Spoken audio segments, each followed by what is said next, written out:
Welcome back, brothers and sisters. I am Braden. This is Langley Outdoors, the place where we not only talk about what's going on in the gun world, but also how we're going to fix it together.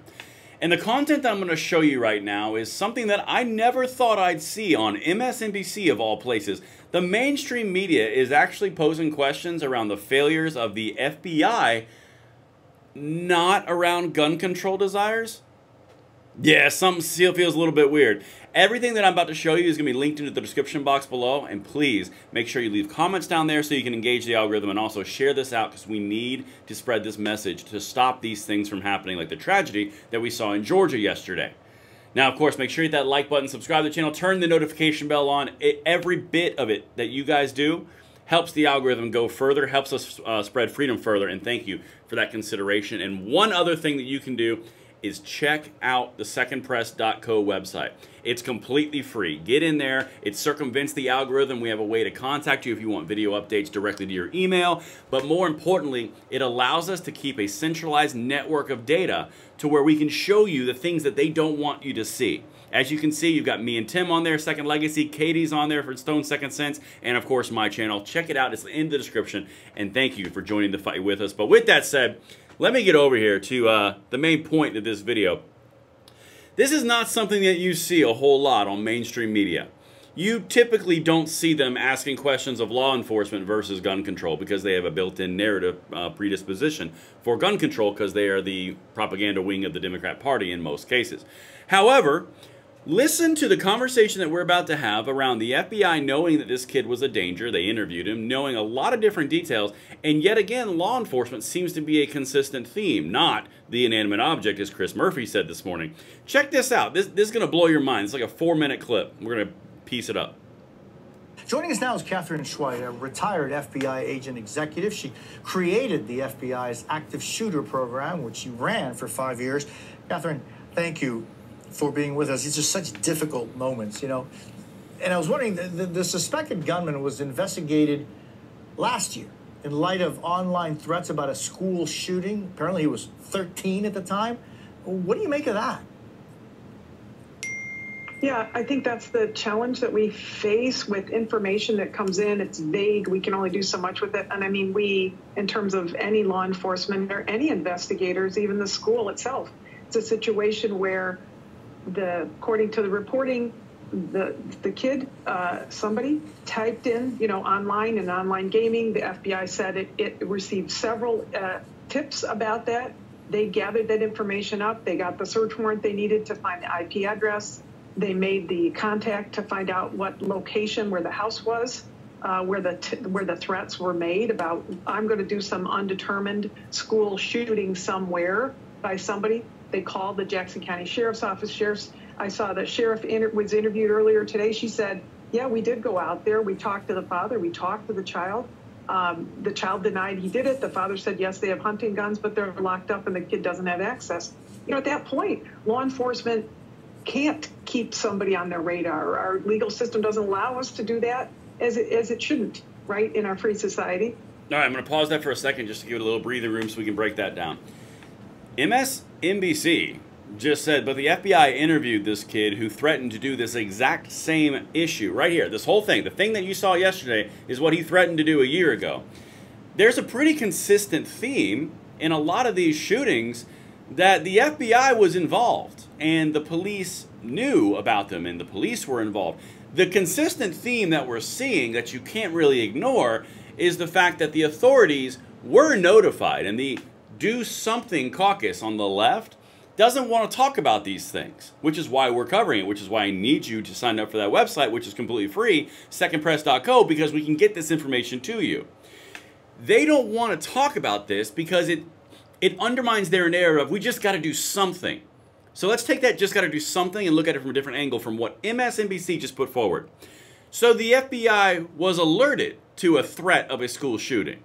The FBI went and investigated based on the IP address and the research. So they knew everything, the location, who it was. They knew all the details. A year later, this happens. Now, I'm not laying this solely at the blame of those agents. I'm not suggesting that. I think that'd be a little early to do that. But same kind of thing happened prior in another school shooting, which we covered, the Uvalde shooting, which is horrible. All these things are horrible. The police failed. The FBI failed.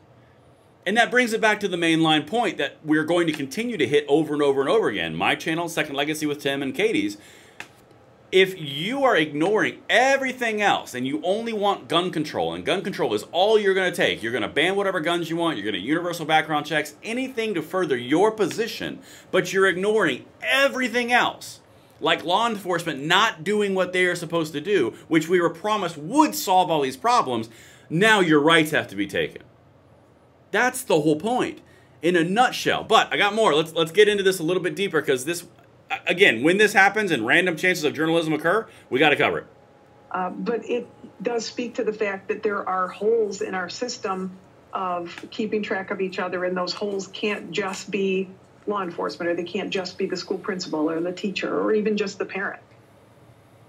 Yeah, I mean, but meanwhile, the Georgia Bureau of Investigation says the protocols at that school actually prevented this from becoming an even larger tragedy. Teachers apparently had a button that sends an alert to local authorities of an active situation. Is this something that you think did indeed make a difference?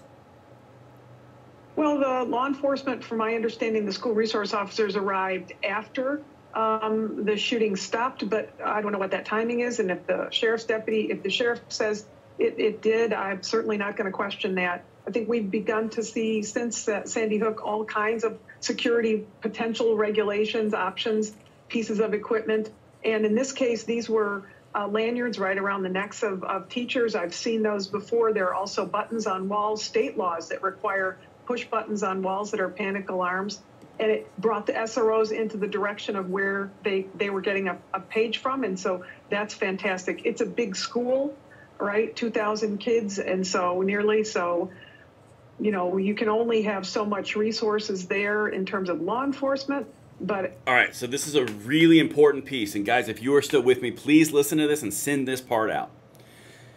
The left, the gun controllers, the Chris Murphys, the AOCs, the Nancy Pelosi's, the Kamala Harris, the Tim Walz, all of them will tell you that the Republicans are doing absolutely nothing, and Georgia is to blame for this instance. You just heard the woman for the FBI who wrote the active shooter protocols and ran it for 5 years say, oh, no, the legislature has actually passed mandated requirements to have active shooter buttons in classrooms. And these schools had funding for the teachers to wear active shooter beacons that would direct an SRO, which is an armed guard, directly to those locations. So this whole lie that the gun controllers are laying at your feet as Republicans and conservatives and gun right owners, gun owners and gun rights advocates yourselves, don't care. You just want dead kids. You just don't care about anything. All the data that is right there in front of you, of which I'm showing you, it flies in the face of that narrative of which they are lying to malign you. This is the reason that we cover these things so tight. This is not fun to talk about. I hate when these things happen. But the idea that your gun rights and you're going to be blamed is my pet peeve on this planet. You sitting there at home did nothing in your entire life except further freedom, become a patriot, and be a rightful, respectful gun owner. And these people have the balls to come in here and blame you for something that someone else did the whole while the FBI knew for a full year that the kid threatened to do this. And this is where it kind of comes. I'm going to go big here because I don't want to get too long-winded and, you know, get on a soapbox. Where we're at currently, you had the state legislature of Georgia come forward and mandate these buttons and put forth funding the buttons, funding for the SROs, and the SRO was an armed person there to stop the shooting as it was occurring. So we had a hardened school, we had a protected school, which prevented further carnage, which is the ideal goal. That's what you want to do. And then on the other side, the FBI knew before it went down for 12 full months that there was an active threat, that this kid threatened that. Do you think the problem is in the inanimate object and the gun rights owners yourselves watching this, or do you think it might be in something about the human systems that people are not being able to prevent this from happening long before it happens? That's what I'll leave you with. And I got tons more on this, guys, because I will personally not allow them to malign you like this because it's wrong, twisted, and evil. But that's what I've got for you guys right now. I will keep you on an update on the next one, and I'll see you then.